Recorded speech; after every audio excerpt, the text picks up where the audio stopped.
Oh, Good day, everyone. Today we're going to discuss the questions learn task 5. Number 1, what is an activity center? So for me, an activity center is a section of the classroom dedicated to academics. It contains a variety of activities for students that take place at the same time in the classroom, or it is a workstation or learning center where individuals and groups can work separately to provide them with exciting and interesting opportunities to practice and enhance their learning. That's my idea in activity center. So for me, Activity Center provide the context for a teaching transformation as well as means for promoting fairness, harmony, inclusion, and academic excellence. So that's all. so my idea about activity center is to provide context for teaching transformation. It is strongly suggested to sort out the classroom. It is to allow the students involved in various resources to help them learn better. That's my idea, ma'am. Okay, let's proceed to question number 2. So, how does it differ from traditional learning sessions? The activity center is more student-centered, more on activities than traditional center. These are activity centers differ from traditional learning stations. Also, in activity center, educators can allow students to participate in a number of discussions about the subject. Students are encouraged to collaborate and connect with one another. In traditional session, it usually focuses on a specific subject or topic and requires students to complete a specific activity given. While activity centers provide challenging and more activities that pick students and encourage active participation, collaboration, and opportunities for examining, writing, speaking to promote the development of critical and academic language. That's my idea in question number 2. So for me, Activity Center differ traditional learning sections focus more on providing individualized instruction to students who are struggling with concepts and subject topics. That's my idea, ma'am. My idea is activity centers differ from traditional learning because it was designed intentionally to include the most essential strategy to expand the learning opportunities for all students. Activity center is where the students can learn better through experiences unlike traditional learning which is more on lecture. That's my idea, ma'am. Okay, let's proceed to question number 3. So how can activity centers improve quality of instruction in a multi-grade class? So for me, by having our choose activity center collaboration between students and teachers in a discussion, activity center can improve the quality of instruction in a multi-grade class. It can accommodate different learning styles and allow students to self-direct as they apply skills, strategies, fun, and engaging. That's question number 3.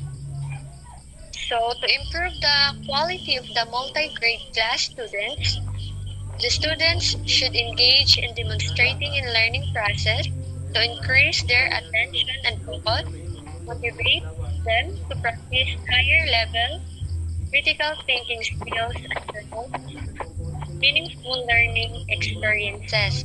So that's my idea. So for me, activity centers improve the quality of instruction in multi-grade class by having an organized classroom. Having an organized classroom is very needed and important in multi-grade class to sort out the things that each grade level should study and learn. And it is for the student not to confuse as to which part of the classroom they should focus on. Okay, next question. What are the types of activity centers?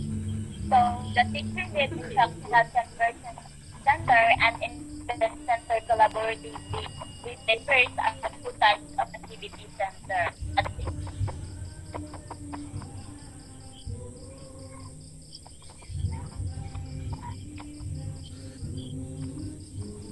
Okay, Saison?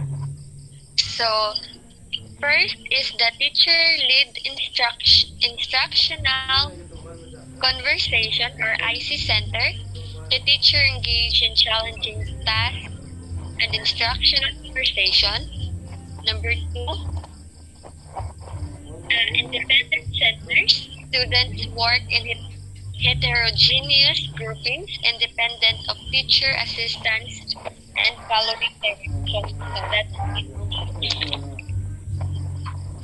So the two types of activity centers are the teacher-led instruction conversation or IC and the independent centers collaboratively led by peers. IC centers is where the teacher asks higher order questions to develop the reasoning skills of each student, while the independent centers collaboratively led by peers is develop students' leadership skills and preparation for real-life social and employment situation through team building and reflection exercises. That's my idea, ma'am.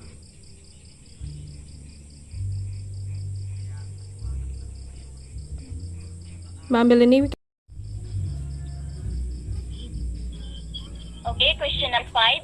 What phases are in transforming a classroom from whole class, teacher-centered instructions to activity-centered instruction? Okay, Ms. Tyson, what is your idea about this? So we have phase 1 to 5, ma'am. So the phase 1, ma'am, the teacher interacts with students to get to know them and assess skill level. So for the phase 2, the teacher assists one section of the class with one of the activities, while the others practice work independently on tasks connected by common themes. Phase 3 focuses on providing students feedback on the progress of their work and continues to reinforce positive behaviors. So for the phase 4, focus of instructional activities from review and content themes to more complex thinking activities. So for the last phase 5, the teacher prepares questions that promote dialogue and thoughtfulness and build understanding. So that's it, ma'am. so my idea about ma'am is, my phase 1 is the classroom community works to establish the routine of beginning each instructional activity with an opening and ending with a closure to introduce a model behavioral expectations and community values and to discuss the problem solve the activity. My phase 2 is the teacher assessed one section of the class while others practice working independently. Phase 3 is each student has opportunities to work with all other students in the class.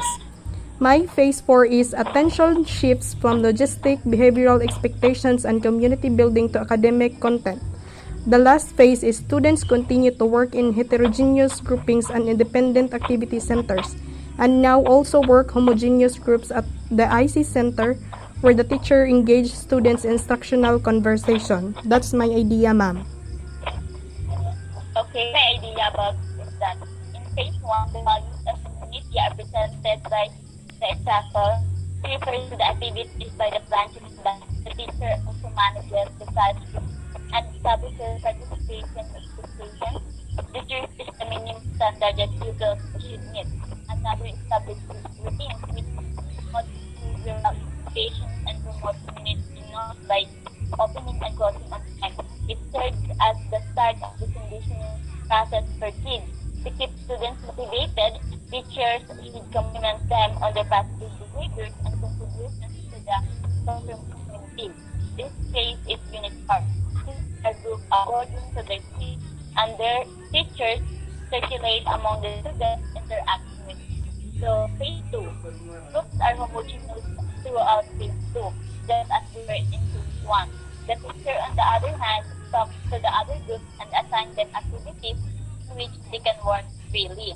In phase 3, the teacher assesses students' performance in their tasks and provides comments on their progress. As a result, kids are able to transition from one task to the next. In phase 4, tasks vary based on the needs of each learner. Group 1 will read, Group 2 will create a poster, and Group 3 will work on vocabulary. The teacher evaluates students' work product and uses the results of the evaluation to guide the design of future educational plan. So lastly, in phase 5, in this phase, activity centers are created, reinforce or aid growing understanding by either following or building the eye center. According to the example, the teacher instructing a homogeneous group. So the heterogeneous group is given activities to complete and is expected to work autonomously. Teachers transfer their focus from logistics, behavioral expectations, and community building to academic content during this phase, which is the most difficult of all phases. So that's all. That's all, everyone. So thank you and God bless. Thank you, ma'am. Thank you, ma'am.